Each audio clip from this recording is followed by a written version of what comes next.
बच्चों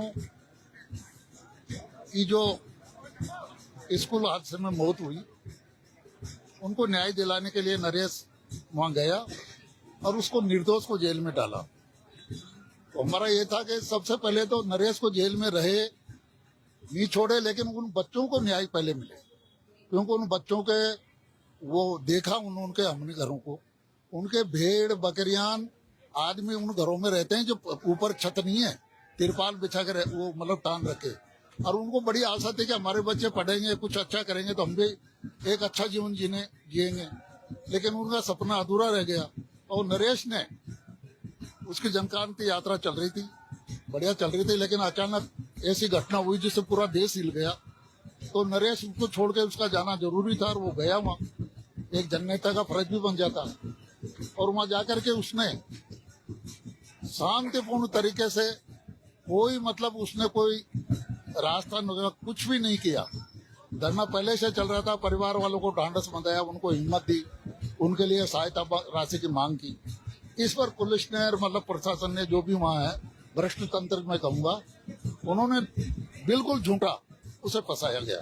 देखिए, नरेश मीणा जी हमेशा सच के साथ खड़े हैं और झूठ के खिलाफ लड़ रहे हैं, भ्रष्टाचार के खिलाफ लड़ रहे हैं, लेकिन कोई बड़ा नेता अभी भी निकलकर उनके साथ सामने नहीं आता है कि उनके साथ में खड़ा हो या सरकार के खिलाफ लड़े। वो विपक्ष के तौर पर हो या पक्ष के तौर पर हो। पहले प्रहलाद गुंजन जी समरावता वाले केस में तो उनके साथ थे, लेकिन अब तो कोई भी नहीं है। अब ये तो बात साहब मैं कुछ नेता के बारे में, और इनका तो आह्वान है, ये नरेश के पिताजी के रूप में जब यहाँ आए हैं तो ये सबका सम्मान करते हैं, जो भी आए वही बड़ा नेता है। इस नरेश की लड़ाई में, क्रांतिकारी भगत सिंह की लड़ाई में जो भी नेता आएगा वो बड़ा नेता है, कोई छोटा नहीं है। ये सबके से अब ये पता नहीं, अब आज एक भरत सिंह जी का भी हमने ज्ञापन में दिया।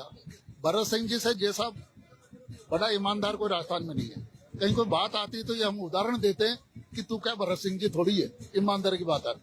उनके ऊपर मतलब उनको ये करने लगे, क्योंकि वो नरेश का मतलब ये जनक्रांति यात्रा में उनको मतलब समर्थन करते, सब वो करते हैं। नरेश मीणा जी के समर्थन में कोई आ रहा है तो उसको भी, हाँ हो सकता है, मतलब जब जैसा भरत सिंह जी के साथ हुआ।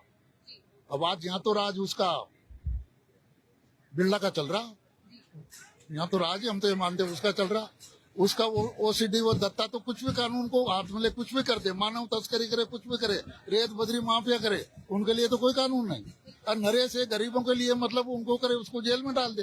पहले 8 महीने जेल में रहा और फिर वहां गया, फिर जेल में डाल दिया। तो ये जनता, अब वो हमने तो कहा ना कि मैंने तो कहा ना कि अब ये जनता उसका मतलब वो करेगी, हम उसका निर्णय कुछ नहीं करेंगे। अब उसके लिए मतलब जनता और नरेश मिलकर करेंगे, वो करेंगे, लेकिन अभी वो तारीख फिक्स भी सलाह वो करके करेंगे।